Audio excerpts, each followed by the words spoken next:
Coming up on KUJH News, new congressional districts could be on the way. Faculty and staff come together to sing. And a look at pet couture for a good cause. Live from the studio in Stauffer, Flint, this is KUJH News. Welcome to KUJH News. I'm Colton Kinnan. And I'm Jude Gussie. Just ahead, we have a look at rent spikes across Lawrence. But first, a potential shift in the ongoing conflict between Israel and Hamas. Now, both sides have accepted the phase of a 20-point peace plan proposed by the United States. It is backed by Israel and key Arab nations. Local reaction to the news was immediate. KUJH's Ben Nash joins us live outside Strong Hall, where a vigil popped up overnight. Ben? Last night, this vigil popped up behind me in front of Strong Hall, and while this vigil serves as a very visible reminder that this conflict carries emotional weight for many, when we reached out for a reaction, it was tough to find folks willing to go on camera.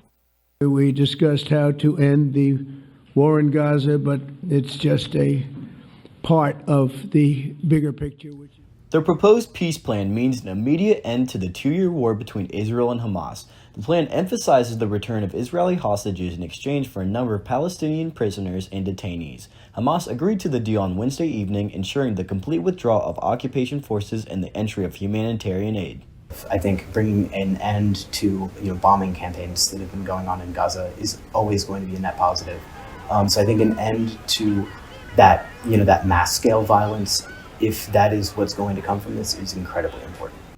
President Trump announced on Truth Social that Israel and Hamas have both signed off to the first phase of the peace deal, and fighting is expected to pause and will lead to the release of the hostages soon. We have to get the final word down in concrete. Very importantly, I look forward to having the hostages come home to their parents. We reached out to Israel supporting organizations on our campus. They chose not to comment, citing the Jewish holiday. We also contacted Students for Justice in Palestine, who also declined to comment.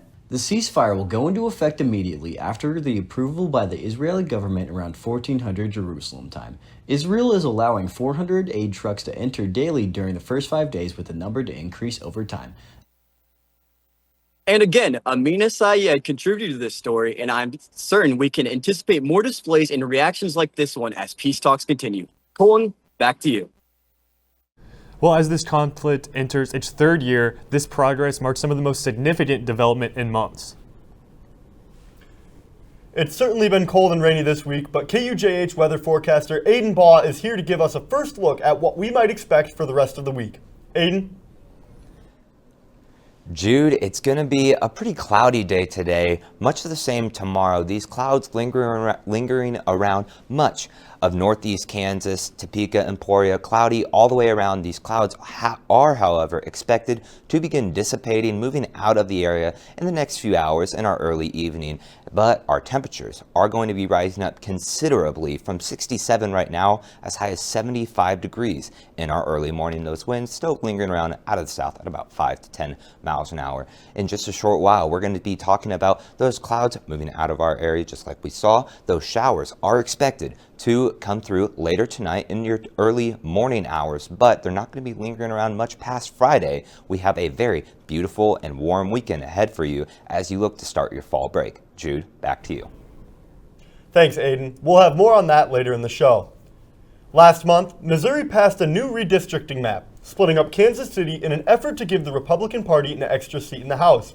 KUJH's Jonah Kahn joins us in studio to explain the process if Kansas were to try and redistrict. Jonah? Yeah, Jude, Missouri lawmakers redrew its congressional districts, splitting up Kansas City. That newly redrawn map, however, is still facing legal challenges. Republican lawmakers are looking to do the same thing. For this to work, a special legislative session would need to be called, maps would need to be redrawn, voted on, and passed into law. Some Republicans want to redistrict, specifically Kansas's 3rd district, represented by Sharice Davids, which includes Johnson and Wyandotte counties, areas that often vote blue. I think there are some concerns from members of the legislature in both parties that this is an appropriate time to do this, and that it really does go outside of the norms and the procedures that we normally do here in Kansas. By redrawing the map, Republicans would look to unseat Davids and add another red House seat. Typically, redistricting happens each decade when the census is completed, making this an unusual time to do that redistricting. More than likely, Laura Kelly, the governor of Kansas, will try to veto, strike it down. Now, with the case of Kansas's constitution, it does still allow for a 2/3 majority. Now, because Kansas is partisan, a 2/3 majority vote from legislators could overrule Kelly's veto, putting a redrawn map into place. The Kansas House has 125 seats, as you can see here, with a Republican majority, giving them an advantage if they voted to overrule Kelly's veto. Jude? Jonah, thank you. And this is a story we will continue to follow as more developments are made. KU released new data about this year's class size in the midst of budget issues. KUJH's Matthew Patillo is here to break down numbers for us. Matthew? Thanks, Colton. Now, you've likely been hearing all about KU's record enrollment for this academic year. 31,169 total students across all of KU's campuses. That includes well over 5,000 freshmen, the third largest new class in KU history. But what I want to focus on is what this class looks like, the demographics, if you will. Take a look at this. This shows the in-state and out-of-state class split for the past 15 years. As Kansas's flagship university, KU has a disproportional amount of out-of-state students. We've slowly seen the proportion grow from 38% to roughly 43%, well above the statewide average of 33%. This shift to universities enrolling more out-of-state students is something we've been seeing nationwide. Jeff Salingo, a New York Times best-selling author who just released a book on this very subject, told me that universities cannot expect for this trend to last forever. Some of that is around money.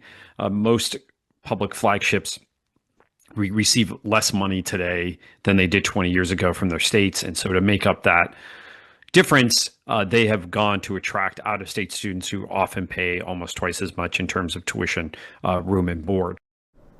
KU's out-of-state enrollment comes from three big pots. International students make up one of the biggest out-of-state groups, but with political issues on the national level making people nervous, we've seen no consistency on the amount of international students coming to KU. We actually saw that number drop last year. The second big pot is Midwestern states. Missouri, Illinois, Nebraska, and Minnesota have consistently been some of KU's biggest funnels. Not to be outdone, the third big pot has been populous coastal states like California and Texas. In fact, KU has at least 2 students from every U.S. state this academic year. Nick Stevens, the vice provost for enrollment management at KU, declined to go on camera. But he did tell me in a recorded interview that this enrollment cliff is something that KU is expecting and is prepared for. The number of high school grads nationally peaks in 25, 26, and then it just begins this slow decline through, I don't know when it ends, but it's basically 18 years after 2008 with the recession. Families just stopped having as many kids. Still, the fact remains that KU has been banking on increasing enrollment to solve their budget problems for years. KU has been having this problem since 2014, when it gambled that expensive construction initiatives could attract international students who would pay higher tuition. They rolled the dice and lost. And the reason all of this matters is because of the money. Stevens told me that KU is not planning for new infrastructure, buildings, dorms, and other campus expansions, specifically because they expect this enrollment cliff to drop off in the near future, and for out-of-state students and their necessary tuition funds to disappear. On that note, you'll hear next week how KU is trying to attract students in the midst of this budget crisis. Colton? Thanks, Matthew. And if you want to read more analysis, go to KUJHNews.com. With rent continuing to rise, students say they'll be keeping a close eye on housing options for next year and hoping the market starts to level out. KUJH's Annika Gustafson spoke with some to figure out how they're navigating the situation. It's only halfway through the fall semester, but KU students are already scrambling to secure housing for next year, and many are finding that rent prices are higher than ever. Across Lawrence, off-campus housing costs are climbing, and properties are now costing more than the last couple of years. Lawrence is one of the highest rents compared to other college communities in the Midwest. We are second highest cost behind Boulder. And for students, this means making tough decisions, whether it's picking up more shifts or to focus more on their academics. Apartments and stuff, extremely expensive. That is very hard to keep up with, especially as college students. It's supposed to be like our main job to be in college. Local realtors, like tenants to homeowners, say they're trying to balance affordability with high demand. We are in between two rivers that kind of limit annexation of new land and new development. All these reasons lead to less supply. And as demand continues to increase, Lawrence population continues to grow, and we haven't increased our supply to match that. With prices still on the rise, students are hoping for a more affordable future. For KUJH News, I'm Annika Gustafson. Thanks, Annika. Stay with KUJH for updates on how the housing crunch impacts students across Lawrence. Well, coming up on KUJH News, the Haskell Art Market brings Native American artists together. And we hear about a program keeping your bike safe on campus. Stick around. You may not hear it at first, but it's there. Our chant, rising.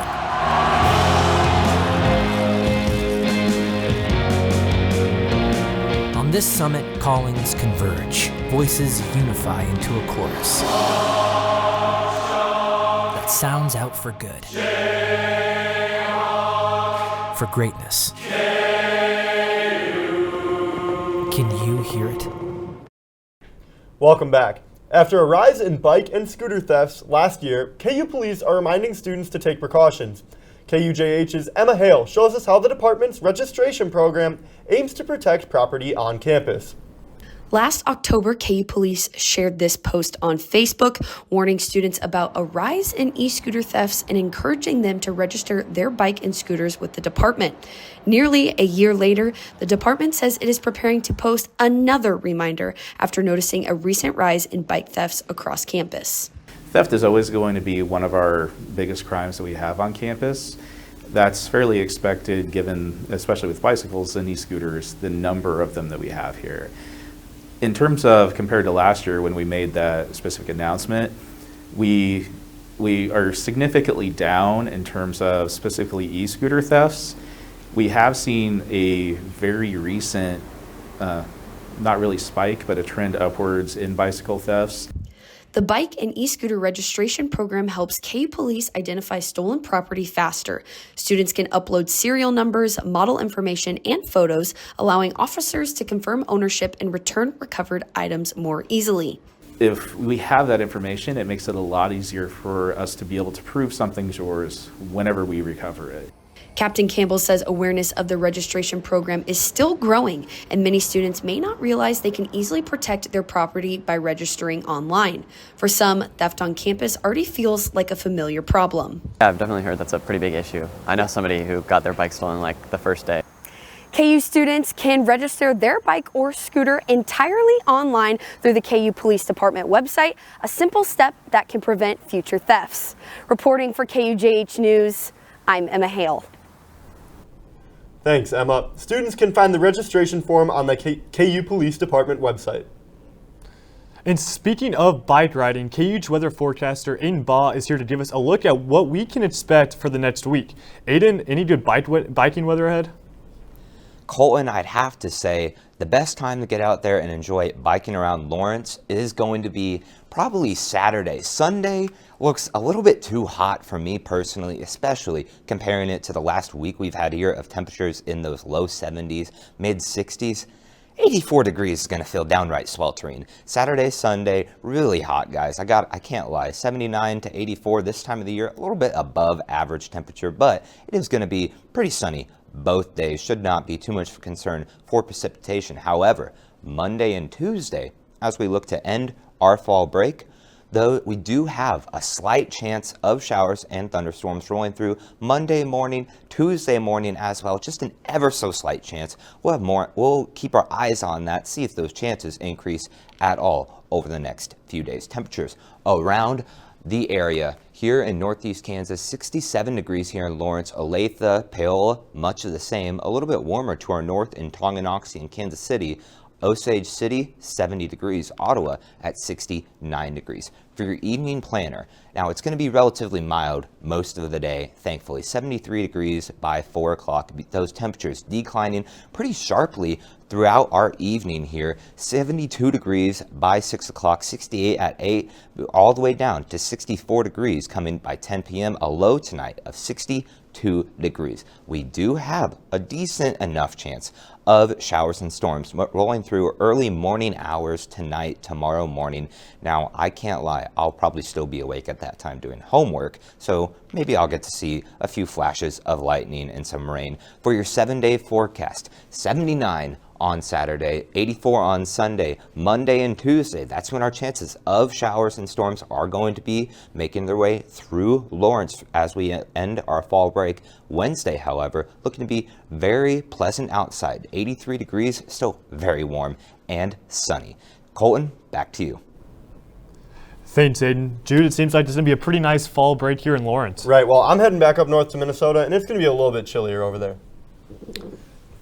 Well, every year, Indian Haskell's Nation University hosts the Indian Art Market. This year, it was the first time the market was held in October. Now, I went to see what the market was all about. There are only 37 Indian Nation universities across America, and one of them is right here in Lawrence, Kansas. As an Indian university, one of the events Haskell hosts is the Haskell Indian Art Market. Indian markets are similar to farmers markets, but instead of produce, they feature handmade items crafted by Native American artists from all across the country.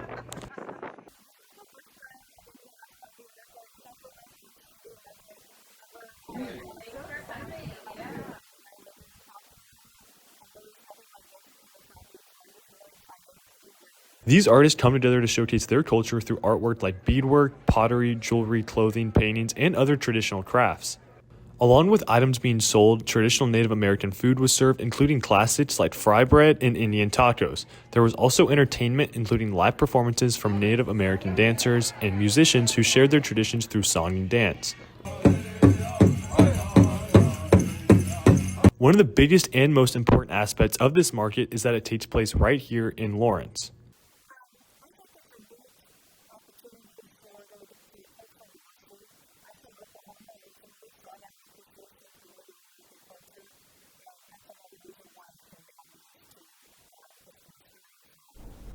And whether you want beads, jewelry, or t-shirts, the market will be back here, right here in Lawrence next year. The KU Bales Choral Society has just begun its second year with its faculty and staff choir. KUJH's Ryan Grossman took a look at this growing community.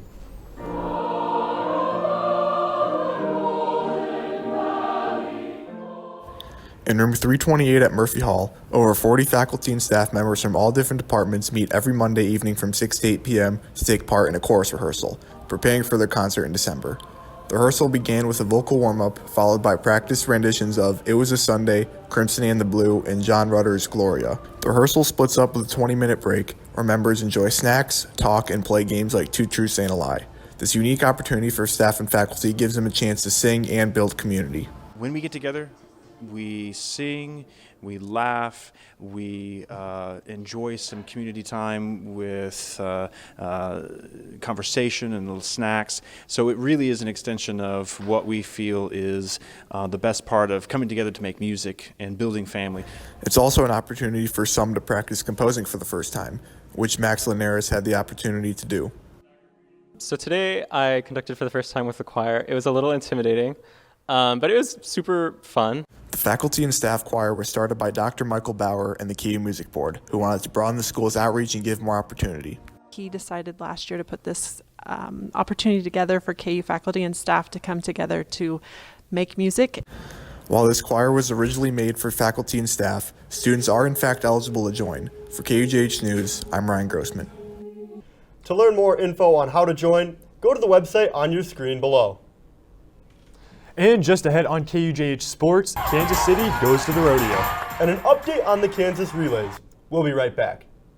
For students searching for a way to stay active in an outdoorsy way, the City of Lawrence has bike trails running in every direction, and with the new bike share program, we can stay in shape as we tour the sights of our beautiful city. Clinton Lake is only a short 30-minute bike ride away from Daisy Hill and has the most incredible sunset location in all of Lawrence. Walking campus may give you the KU calves, but biking can give you the KU thighs. Bike Lawrence today. Hello and welcome to KUJH Sports. I'm Tyler Brewer and we've got quite the lineup today, so saddle up Jayhawks as we're steering right into professional bull riding. Yup, you heard that right. KUJH's very own Kay Spears and Trevor Burns traveled out to Kansas City covering PBR. So take us for a ride, Cowboys. We're here on site in Kansas City at PBR Outlaw Days. That's right, Trevor. PBR finally returns to the T-Mobile Center after having a great performance last year, and riders are planning on doing the same this one as well. With the season wrapping up and finally getting close to reaching its close, many riders here in Kansas City are fighting for their spot in the playoffs. Even if you don't know what to look for in the event, there's a spot for you at the PBR. Give it a shot.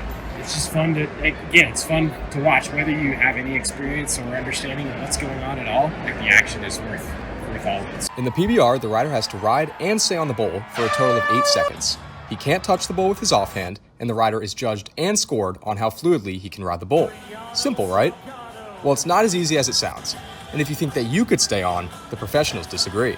But for somebody that gets on the first time, they may ride 2 jumps and think, oh, I almost rode him.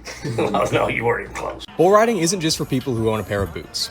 Everyone is encouraged to check out the unique event at least once. They just give it a shot. Just come see it one time and you will be hooked. It is the most intense, unique thing that you'll ever witness, and it never fails. You see one and you're going to want to see them all. The week at Outlaw Days had everything you could ask for.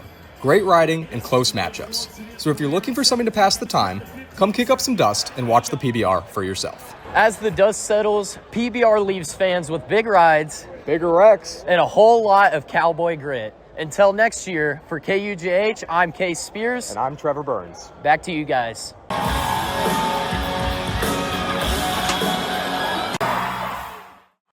Yeehaw, that looked like a great time and some great stuff right there, y'all. But now over to some less fun news. The Kansas relays have been canceled following department-wide budget cuts being made by KU Athletics. Alex Moore has more on the story. The 102-year-old track meet has officially come to an end, as confirmed by Travis Goff to the Lawrence Journal-World. Goff cited expense management with the new NIL landscape as to what caused them to put an end to it so abruptly.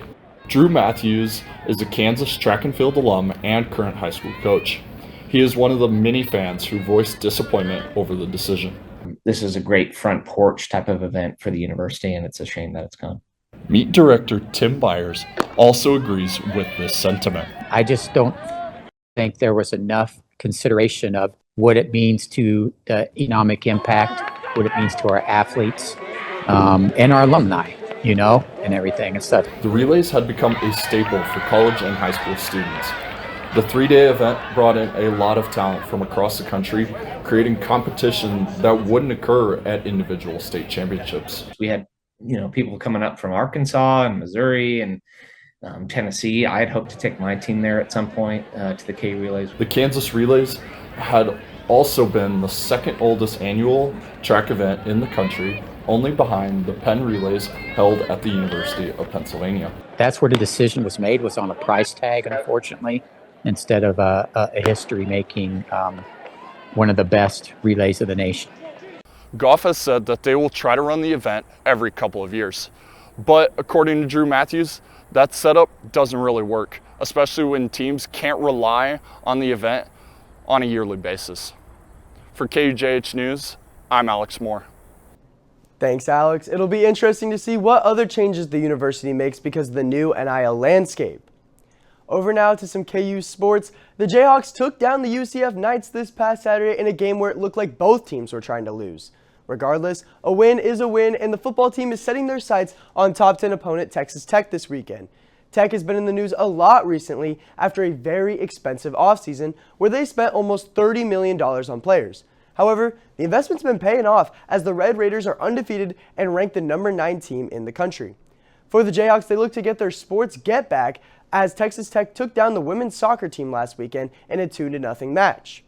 Speaking of KU women's soccer team, another Big 12 match is on tap Friday as they take on the Iowa State Cyclones. Currently, the Cyclones are on a 4-game losing streak, so how about we make it 5? Well, that's all we have time for sports this week, but stay tuned because KUJH's Aiden Baugh has more on the weather ahead. You're watching KUJH News. From adversity, we rose. We made history and became pioneers, voyagers, champions, Jayhawks. And when our chant rises, haunting and hallowed, Jayhawks are telling the world what's near. Victory. Welcome back. KUJH weather forecaster Aiden Baugh is here to give us one last look at the weather. Aiden? Colton, for your game day forecast, the Jayhawks looking to take on Texas Tech Red Raiders in a Big 12 showdown down in Lubbock, Texas. Kickoff slated for 6:30 p.m. in the evening. It's looking to be a pretty warm day down in Lubbock. Now, I don't know if any of you guys have been down to West Texas before.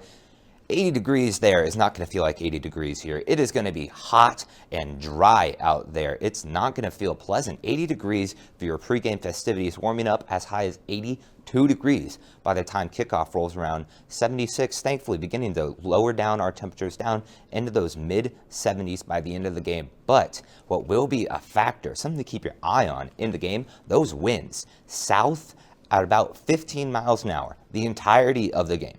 That's going to have an impact on the Jayhawks and the Raiders as they look on to put a beautiful game for us down in Lubbock, Texas. Colton, back to you. Thanks, Aiden. It was a weekend full of wagging tails and smiling faces as Lawrence celebrated its first ever Petchella. Pet lovers gathered on Sunday afternoon to enjoy live music, animal-themed vendors, food trucks, and more. KUJH's Emma Coffey stopped by to check out the festivities. The first ever Petchella took over Illinois Street last weekend.